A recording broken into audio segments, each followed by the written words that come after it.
کچھ غلطیاں ہم کرنا نہیں چاہتے پھر بھی ہو جاتی ہیں، کچھ لوگوں کو ہم تنگ نہیں کرنا چاہتے، پریشان نہیں کرنا چاہتے، ناراض نہیں کرنا چاہتے، پھر بھی ہو جاتا ہے کیونکہ ہم انسان ہیں، فرشتے تو نہیں ہیں۔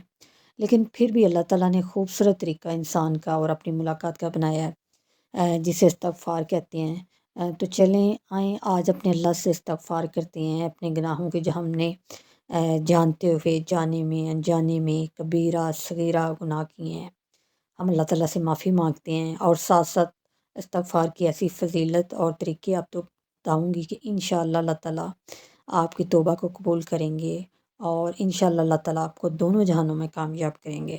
السلام علیکم، کیسے ہیں آپ سب؟ امید ہے انشاءاللہ آپ سب ٹھیک ہوں گے، اور الحمدللہ میں بھی ٹھیک ہوں۔ اور میری دعا ہے کہ اس رمضان اللہ تعالیٰ سب کے گھروں پہ اپنی رحمت کر دے، اپنی رحمت کا سایہ رکھے، آپ کے دسترخوان وسیع کر دے، اور آپ سب کی لائف میں اللہ تعالیٰ خوشیاں بھر دے۔ ماشاء اللہ جی، پہلا عشرہ گزر گیا ہے، اب دوسرا عشرہ جا رہا ہے۔ بس اللہ سے زیادہ اس رمضان میں ہم کوشش کریں اللہ کو راضی کرنا ہے۔ کیسے کرنا ہے؟ ایک تو استغفار ہے، یقین کے ساتھ کریں۔ دوسرا اللہ سے آخرت کی دعائیں مانگنی ہیں، جہنم کے عذاب سے نجات مانگنی ہے۔ اگر آپ سچے دل سے اللہ سے توبہ کرتے ہیں نا تو اللہ تعالیٰ استغفار قبول کرتے ہیں، تو پھر ساری چیزیں آپ کو دنیا اور آخرت میں مل جاتی ہیں۔ ہم لوگ پتہ کیا کرتے ہیں، ہمیں اللہ سے صحیح مانگنا نہیں آتا۔ ہم لوگ کیا کرتے ہیں، استغفر اللہ پڑھ رہے ہوتے ہیں، استغفر اللہ پڑھا، یہ جا وہ جا۔ ہم بندوں کو چیزوں کو کس طریقے سے سنبھال کے رکھتے ہیں۔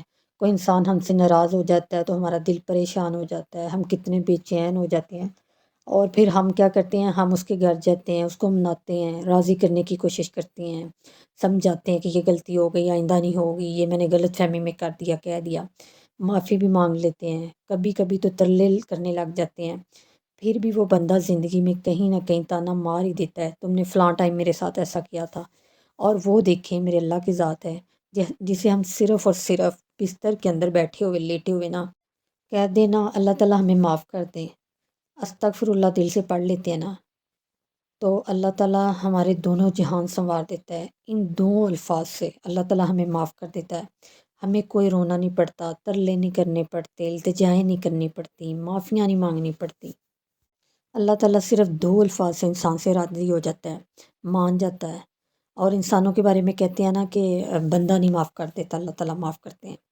اور سب سے پیاری بات اپنی بہنوں سے یہ میں کہوں گی، یہ ہم اکثر ایک دوسرے کو نہ کوئی بات کر دیتے ہیں، اور بغیر سوچے سمجھے، پتہ نہیں ہماری اس بات کی وجہ سے کتنی اس کی دل آزاری ہوئی ہے، کتنی اسے تکلیف ہوئی ہے، کب تک اس کے دل میں یہ تکلیف رہی ہے۔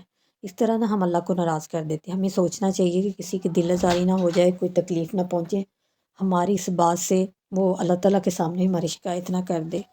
ہم کہتے ہیں نا ہم نے کیا ہی گناہ کیے ہوں گے جو ہم استغفار اتنا کریں، ہم نے کیا کر دیا۔ ہم بندوں پر ایسی بات دل میں بھی لے آئیں نا کہ کسی کے بارے میں کوئی غلط بات، تو اللہ پاک ناراض ہو جاتے ہیں۔ آپ کوشش کریں دوسروں کے بارے میں برا گمان رکھنا چھوڑ دیں۔ اچھا اب یہ دیکھیں، اگر آپ کسی ڈاکٹر، کسی سائیکالوجسٹ یا حکیم کے پاس جاتے ہیں کہ میں بہت پریشان ہوں، ٹینشن میں ہوں، میری زندگی میں سکون نہیں ہے، تو وہ بھی سب سے پہلے کہے گا کہ آپ اچھا سوچنا شروع کر دیں، اپنے ذہن سے برے خیالات، بری سوچوں کو نکال دیں۔ ہم لوگوں کے بارے میں برا سوچ کے نا اللہ کو بھی ناراض کر رہے ہوتے ہیں اور خود کو بھی بے سکون کر رہے ہوتے ہیں۔ اچھا یہ ایک چھوٹا سا پوائنٹ ہے، لیکن سوچیں تو بہت بڑی بات ہے۔ یہی چھوٹی چھوٹی باتیں ہوتی ہیں جس سے ہم اللہ تعالیٰ کو ناراض کر لیتے ہیں اور ہم زندگی میں کامیاب نہیں ہو رہے ہوتے۔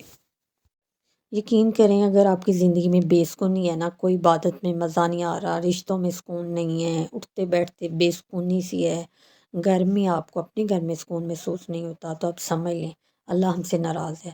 تو اب اللہ کو راضی کیسے کرنا ہے؟ استغفار تو ہم کرتے ہیں روز، لیکن ہمیں اپنی نیت صاف کرنی ہے۔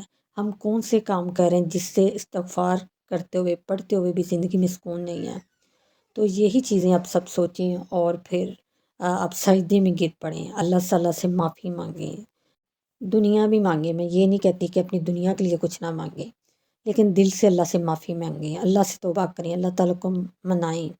یہ رمضان کا خوبصورت مہینہ ہے آپ کے پاس، وہ اللہ سے معافی مانگیں۔ یقین کریں جب کوئی بندہ اللہ سے معافی مانگتا ہے نا، توبہ کرتا ہے، اللہ تعالیٰ بہت زیادہ خوش ہوتے ہیں، اور ہم لوگ کیا کر رہے ہوتے ہیں، ہم اپنی دنیا میں لگے ہیں، ہمیں پرواہ ہی نہیں۔ اچھا اگر کوئی ہمارے گھر میں آ جاتا ہے، کوئی ہمارا جاننے والا، کوئی ریلیٹیو، کوئی رشتہ دار اپنی کسی پریشانی کی وجہ سے ہمیں اپنی ٹینشن بتا رہا ہوتا ہے، اسے ہماری ہیلپ کی ضرورت ہوتی ہے اور ہم سے التجا بھی کر رہا ہوتا ہے، اپنی ٹینشن ہمیں ساری بتا دیتا ہے، اور ہم آگے سے کیا کرتے ہیں، ہم اپنی ٹینشنیں اس کے سامنے شروع کر دیتے ہیں، ہم اپنا رونا دھونا شروع کر دیتے ہیں کہ ہم تو خود بہت پریشان ہیں، خود تکلیف میں ہیں۔ حالانکہ اللہ تعالیٰ جانتا ہے کہ ہمارے پاس کیا ہے کیا نہیں ہے، لیکن ہم سب یہ اس لیے کر رہے ہوتے ہیں کہ ہمیں کچھ دینا نہ پڑے۔ استغفر اللہ، یہ چیزیں ہوتی ہیں جب ہم کسی کے درد کو نہیں سمجھتے۔ کوئی بندہ اللہ کے آگے نہیں رویا، آپ کے سامنے رو رہا ہے، ہو سکتا ہے وہ بہت زیادہ پریشان ہے، اس کو سمجھ نہیں آ رہی کہ مجھے اللہ کے سامنے رونا ہے، اللہ کے سامنے جھکنا ہے۔ آپ آگے سے سنگ دلی کا مظاہرہ کرتے ہیں تو اس سے کیا ہوگا، اس سے بھی اللہ ناراض ہوتا ہے، کیونکہ اللہ دیکھ رہا ہے کہ آپ کے پاس ہے کیا نہیں ہے۔ تو اس لیے اللہ کو راضی کرنے سے پہلے اس کی مخلوق کو راضی کریں، اپنے دل کو نرم کریں۔ کہتے ہیں نا، اللہ تعالیٰ کو راضی کرنا ہے تو سب سے پہلے اس کے بندوں کو راضی کریں، اس کی مخلوق کو راضی کریں۔ تو اس لیے پلیز، ابھی رمضان کا مہینہ ہے، اس رمضان کے مبارک مہینے میں اللہ کو راضی کرنے کے ساتھ ساتھ اس کے بندوں کو بھی ہم راضی کریں۔ اگر کوئی ہمارا اپنا کوئی رشتہ دار، کوئی فیملی میں ہم سے ناراض ہے تو سب سے پہلے ہم اس کو منائیں، اور پھر اس کے بعد ہم اللہ تعالیٰ سے سچے دل سے توبہ کریں، تو اللہ تعالیٰ ہماری توبہ کو قبول بھی کرتا ہے، خوش بھی ہوتا ہے، ہمیں معاف بھی کرتا ہے، اور زندگی میں ہمیں کامیاب بھی کرتا ہے۔ اگر آپ کسی کے لیے کچھ کرتے ہیں نا، تو آپ یہ سوچا کریں کہ یہ صرف میں اللہ کے لیے کر رہا ہوں، ہو سکتا ہے اللہ تعالیٰ نے میرے پاس بھیجا ہو اس کو وسیلہ بنا کے، تو اور اس کا اجر اللہ تعالیٰ ہی مجھے دے گا۔ یہ تھی جی آج کی ویڈیو کو جلدی سے لائک، شیئر اور چینل کو سبسکرائب کر دیں۔ آپ سے بات ہوگی نیکسٹ ویڈیو میں، اپنا بہت سارا خیال رکھیے گا اور مجھے بھی اپنی دعاؤں میں یاد رکھیے گا۔ اللہ حافظ۔